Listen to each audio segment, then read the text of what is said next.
निसर्ग मोदी जी, राधे राधे महाराज जी। महाराज जी, जो हमसे पाप या पुण्य होते हैं उसका फल आत्मा को मिलता है या जीव को मिलता है या शरीर को मिलता है?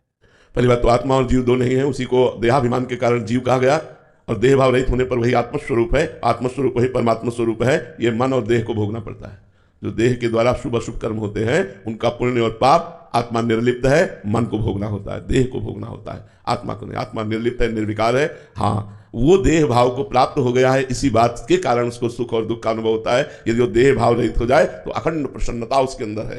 ब्रह्मभूता प्रसन्नात्मा न शोचति न कांक्षति। ब्रह्मभूत आत्मस्वरूप का जिसे ज्ञान हो गया है, बोध हो गया है, वो अखंड प्रसन्नता को प्राप्त होता है। न कोई सोच रह जाती, न कोई चाह रह जाती है। तो भोगना पड़ता है शरीर और मन को, अंतःकरण और देह, पांच भौतिक देह, इसको भोगना होता है। दिव्यांश जी फिरोजाबाद से, राधे राधे महाराज जी। महाराज जी, आज इस आधुनिक काल में अध्यात्म और आधुनिक काल में तालमेल कैसे बनाएं? तालमेल तो है ही। जैसे बिना बिजली के हर यंत्र बेकार है, ऐसे बिना अध्यात्म के हर आधुनिकता नर्क है। बिना अध्यात्म के आधुनिकता नर्क है, व्यर्थ है। आधुनिकता ही प्राण है, जो आध्यात्मिकता है वही प्राण है। देखो, जैसे विद्या, एक उदाहरण, विद्या विनयम ददाति। जो विद्या को धारण करता है वो विनयी हो जाता है। और अध्यात्म के बिना आज का विद्यार्थी अपने टीचर से असभ्य बर्ताव करता है, अपने माता पिता से असभ्य बर्ताव करता है, बड़े बूढ़ों की अवहेलना करता है। कहां गया विनय? क्यों? क्योंकि आधुनिक शिक्षा है, अध्यात्म शिक्षा नहीं है।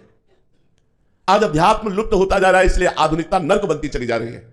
हॉस्टल के बच्चे गांजा पी रहे हैं, हुक्का पी रहे हैं, ड्रग्स और क्या क्या व्यसन कर रहे हैं। खुद आकर हमसे बताते हैं, एकांतिक में खुद खड़े होकर बोलते हैं। इसके बाद क्या गंदे आचरणों की धूम मच रही है। नए साल पे महाराज जी खूब वीडियोस दिखा रहे थे कि रात पूरी रात गलियों में, सड़कों पे ऐसे गिर रहे हैं बच्चे। घर से ये सोच के माता पिता भेजते हैं कि स्कूल कॉलेज जाके पढ़ लिख के बढ़ो। आधुनिकता क्या कर रही है? तभी तो कहा अध्यात्म के बिना आधुनिकता नर्क है। ये नर्क ही तो है। गंदी बातें, गंदा आहार, गंदा व्यवहार, गंदा आचरण। अच्छा, कोई उत्सव अध्यात्म में मनाया जाता है। जैसे हम लोग नया वर्ष मनाए, 24 घंटे कीर्तन में ठाने भगवान का नाम का, सुंदर पवित्र भोजन बनाकर भगवान को भोग लगाएं, 50 सैकड़ों लोगों को पवाएं। कितना पवित्र। मांस मदिरा की पार्टी, गंदे बातों को परोसना, ये आज की आधुनिक पार्टी मनाई जाती है। अगर रोटी दाल सब्जी पवित्र पूरी सर आदि अच्छे अच्छे पदार्थ परोसे, बोले क्या घास फूस परोस दिया यार, वहां तो पार्टी ही ठीक नहीं थी, तो उसे गरीब माना जाएगा, उसे पुराने जमाने का माना जाएगा, उसे निंदनीय माना जाएगा। तो आधुनिकता आज नर्क हो रही है अध्यात्म के बिना। अध्यात्मवान, क्या सुंदर गृहस्थी। पति अपनी पत्नी को प्राण मानता है, पत्नी अपने पति को भगवान मानती है। ये देखो, ये आध्यात्मिकता शिक्षा देती है। और आज पत्नी किसी और पुरुष से, पति किसी और स्त्री से, दोनों का मिलाप नहीं। क्या असंतुष्ट जीवन, क्या अमंगल में गृहस्थी। मंगल में गृहस्थी, दिन भर मेहनत करके आया, मुस्कुरा करके बैठा ला और जल पिलाया और सेवा, प्यार, समर्पण। गृहस्थी देखो ना, गृहस्थी सबसे बड़ा धर्म है। इसी में विरक्त संत महात्मा पैदा होते हैं और पलते हैं, पोसते हैं। हम लोगों का पोषण कहां से हो रहा है? वस्त्र कौन दे रहा है? गृहस्थी तो दे रहे हैं। भोजन कौन दे रहा है? गृहस्थी। हम पैदा कहां हुए? गृहस्थ में ही तो पैदा हुए।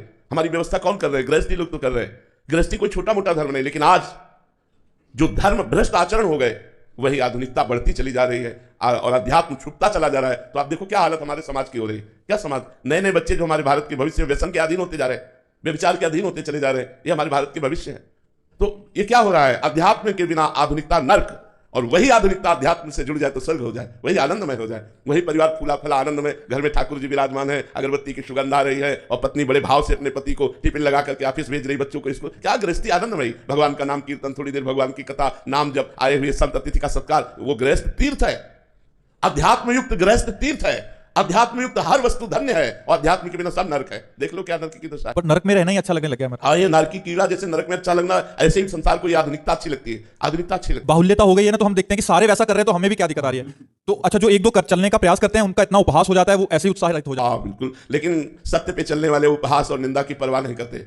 जो अच्छे मार्ग पर चलने वाले अच्छे लोग हैं, वो अपनी अच्छाई को कभी ना त्यागे, बुराइयों को त्याग करवाने की सामर्थ्य रखे। आप स्वयं बुराइयों से युक्त ना हो जाएं, तभी तो आप अच्छे माने जाएंगे। इसलिए हमें लगता है अध्यात्म अत्यंत आवश्यक है। चाहे वो विद्यार्थी हो, चाहे गृहस्थ हो, चाहे मनुष्य जीवन में कोई भी हो, सबको अध्यात्म स्वीकार करना चाहिए। अध्यात्म के बिना सुख और शांति नहीं। और सबसे बड़ी बात, सुख होता है मन की शांति में। अशांत से कुतः सुखम। अगर मन अशांत है तो सुख कहा। अच्छा बताओ, इस संसार की कौन सी ऐसी वस्तु है जिससे हमारा मन शांत हो जाएगा? आप लोग गृहस्थ हैं, सब भोग भोग रहे हैं, क्या मन शांत है आपका? आप देख लीजिए, सब लोग सब भोग भोग रहे हैं। मान लो विरक्त है तो उसके लिए कुछ सीमाएं हैं कि ऐसे ऐसे, लेकिन गृहस्थ के लिए तो सब भोग भोग रहे हैं आप। तो मन शांत है क्या? अगर मन शांत नहीं है तो फिर आप सुखी कैसे है? सुखी तो तभी जब मन प्रसन्न है, मन शांत है, और वो होगा भगवान से। तब लगी कुशल न जीव कहूं, सपने मन विश्राम। जब लग भजत न राम कहूं शोक धाम तज काम। इसलिए कुछ समय भगवान के लिए दीजिए। 24 घंटे में जब आपको समय मिले तो कुछ समय एकांत बैठकर भगवान का चिंतन कीजिए, नाम जप कीजिए, चलते फिरते उठते बैठते नाम जप कीजिए, भगवान से जुड़े रहिए, तुम्हारा परम मंगल होगा। अध्यात्म के बिना आधुनिकता का कोई महत्व नहीं। श्री राधा वल्लभ लाल की।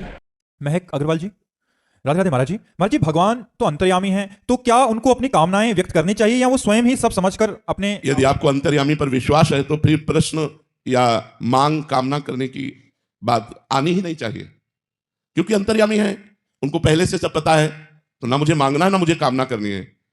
तो यदि अंतर्यामी पर उस कोटि का विश्वास नहीं है तो फिर मांगना भी चाहिए।